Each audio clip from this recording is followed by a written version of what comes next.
नमस्कार मित्रांनो, अबीर गुलाल या मालिकेच्या आजच्या भागात आपण बघणार आहोत. शुभ्रा अगस्त्य आणि श्रीच्या रूममध्ये असते आणि विचार करते की किती बोर होतंय. अगस्त्य जर इथं असला असता तर मी इथे बसली असती आणि तो माझ्या जवळ असता. पुढे ती म्हणते की तू काय इमॅजिन करते शुभ्रा? तू त्याला मिळवण्यासाठी एवढी पळापळ करते आणि तो तुझ्याचपासून पळतोय. तू थोडं थांब अगस्त्य, पुढे तुला माझ्याच बरोबर राहायचंय, कारण माझ्या आयुष्यातला तो जोकर विशू आणि तुझ्या आयुष्यातली ती राणी श्री यांचा पत्ता तर मी कट करणारच आहे. आणि मग माझा राजा तूच असणार आहे, फक्त तू आणि मी. इकडे नर्स येते आणि बघते तर पाणी संपलेलं असतं. ती म्हणते पाणी तर संपलंय. त्या मॅडम मला बोलल्या होत्या काही लागलं तर मला आवाज दे, पण एवढ्या रात्री मी कसा आवाज देऊ? त्यापेक्षा मीच घेऊन येते. आणि ती तिथून पाणी घेण्यासाठी बाहेर जाते. त्याच वेळी शुभ्रा विशूच्या रूममध्ये येऊन विशूशी बोलू लागते. विशू डार्लिंग, जगायचंय तुला, पण कशासाठी? त्यापेक्षा तू मरून जा. पुढे ती बोलते की खरं तर माझी दुश्मनी तुझ्याशी नव्हतीच रे. मला त्या श्रीला संपवायचं होतं, पण तू माझ्या वाटेत आडवा आलास आणि शुभ्राच्या वाटेत जे येतं त्याचा शुभ्रा गेम ओव्हर करते.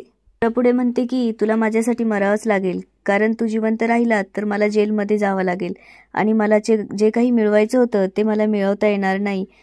Now is the timing to die for me. आणि डोंट वरी विशू, तुझे आम्ही सगळे सोपस्कार व्यवस्थित करू. पुढे शुभ्रा विशूचा ऑक्सिजन मास्क काढून घेते. त्यामुळे विशूला श्वास घ्यायला त्रास होतो, पण विशूचा श्वास चालूच असतो. त्यावर शुभ्रा इकडे तिकडे बघते आणि विशूला म्हणते की विशू डार्लिंग, लवकर मरणारे, कोणी आलं तर मला बघेल. शुभ्रा एक पिलो घेते व विशूच्या तोंडावर दाबते. विशूची थोड्या वेळात हालचाल बंद होते.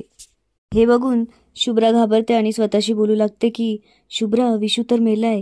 तुला जर इथं कोणी बघितलं तर तुझा सगळा प्लॅन संपेल. नाही नाही नाही, काहीतरी करावं लागेल, तुला इथून लवकर जावं लागेल. आणि ती विशूच्या तोंडाला ऑक्सिजन मास्क लावून तिथून पळून जाते. नर्स पाणी घेऊन विशूच्या रूममध्ये येते. बघते तर काय, विशूचे हार्टबीट बंद झालेले असतात. ती मशीन चेक करते आणि जोरजोरात सर सर म्हणून ओरडू लागते.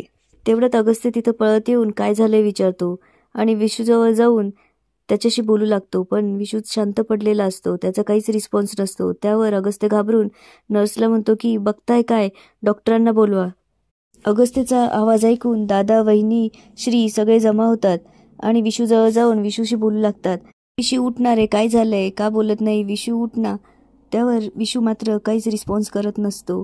सगळेजण रडू लागतात. तेवढ्यात शुभ्रा तिथे येते आणि विचारते काय झालंय माझ्या विशूला, तुमचा आवाज ऐकून मी इथं आले, काय एवढे ओरडताय?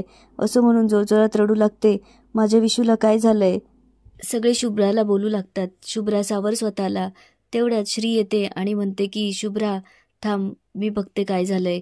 त्यावर शुभ्रा म्हणते की खबरदार, माझ्या विशूला हात नको लावू, तुझी सावली सुद्धा त्याच्यावर पडली नाही पाहिजे. खुनी आहेस तू, तुझ्यामुळे माझा विशू गेला आणि मला माहितीये तुला माझ्या विशूला का हात लावायचा आहे. तुला कन्फर्म करायचंय ना तू जिवंत आहे का मेलाय?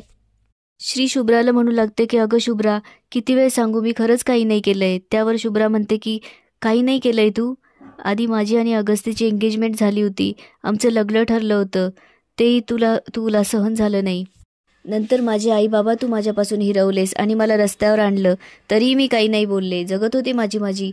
नंतर मी ह्या घरात लग्न करून आले, तेही तुला सहन झालं नाही आणि तू भावाभावांमध्ये भांडणं लावायचं काम केलंस. पुढे दादा शुभ्राला म्हणू लागतात की शुभ्रा सावर स्वतःला, तुझ्यासाठी जसा हा धक्का आहे तसाच आमच्यासाठीही हा फार मोठा धक्का आहे. तू जसा तुझा नवरा गमावलायस तसा आम्ही आमचा भाऊ गमावलाय. आता वेळ निघून गेलीये, आता सावर स्वतःला शुभ्रा. शुभ्रा पुढे बोलू लागते की आता मी फक्त माझा डिसिजन सांगणार आहे. इथून पुढे श्री या घरात राहणार नाहीस आणि जर श्री या घरात राहणार असेल तर मी या घरात राहणार नाही. शुभ्रा श्रीला हाताला धरून घराच्या बाहेर काढत असते. तेवढ्यात अगस्त्य म्हणतो थांब शुभ्रा, तू म्हणते ती अगदी बरोबर आहे. श्रीची जागा या घरात नाहीच आहे, पण तिची जागा आहे जेलमध्ये आणि तिला मी स्वतः जेलमध्ये टाकणार. अगस्त्य शुभ्राला रूममध्ये घेऊन येतो आणि म्हणतो की शुभ्रा सावर स्वतःला.